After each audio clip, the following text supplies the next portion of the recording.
ભણેલા ગણેલા રહી ગયા તો 18 રસ્તા થયા. હા એ ગીત ચચમ હતું. ગીત હતી ભાઈ. હા એક ગીત હો ભીનાયો હા તે ભણેલા ગણેલા રખડી ગયા હે નવા 18 થયા. એ વાત તો સાચી તમારી. ગીત હાચી. હે ના એ ગીત હમણાં આવી ગયું. નવું ગીત હે. ના નવું હોય પણ એમ હે ને એમાં કે ભણેલા ગણેલા રહી જાઓ અઠર રખડતા રડવા ફાવી જા. પણ એ વાત કીધી બરોબર લાખની પેલી વાત કીધી ભાઈ એને ભાઈ કોઈ ખોટી વાત કરી નથી.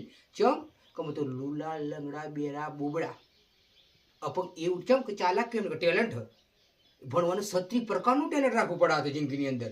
અને આ લોકો જોડે કોઈ બી કાર્ય કરો સક્સેસ ના થાય ચમ આ તો કતિક કામ કરતો રોસવાળા માણસો થઈ જાય. છોકરોને જાતે જાતે કરવું પડે. હવે તમે જમવા બેહો થાળીમાં તા કોરી ઉપાડ્યું એટલે બે વખત જોઈ લો નાકોડું શું આ નાકોડું એનો સવાદ સૂકી લે જીભ અને પછી મોટા મૂકીએ આપણે ખાવા. એટલે એ બધી ટેલેન્ટ રાખવું પડે હતું. શું કરવું એટલું ભણવાનું એટલું ભણે ગણે એટલે નહીં ગાળો વરે ભાઈ. એટલે ભણવાનું એ કરવું અને ભણવાનું પેલું એ કરવાનું. આ તો એકને કોમ કરવા એમાં કાઠું કોમ હાથું.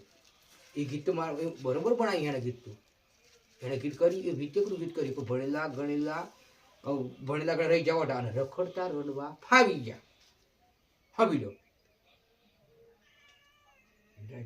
એટલે એ ગીત બનાવવાનો સોચ વિચારણા કરીએ કે આ શબ્દો અંદર સેટિંગ માર્યું એની શબ્દોની અંદર કે ભણેલા ગણેલા રહી જાવ રખડતા રડવા ફાવી જા. એટલે એની અંદર શું કહેવા માગે શબ્દો ખબર હે કે એની અંદર એવું કહેવા માગે કે લુલા લંગડા બેરા બોબડા અપંગ એ લોકો એમના ટેલેન્ટથી દિમાગથી પણ ખારી જગ્યાએ સેટિંગ કરીને એમને લગ્ન કરી લે. અને આ ભણેલા ગણેલા એ રહી જાય કેમ કે ટેલેન્ટ નથી દિમાગ નથી.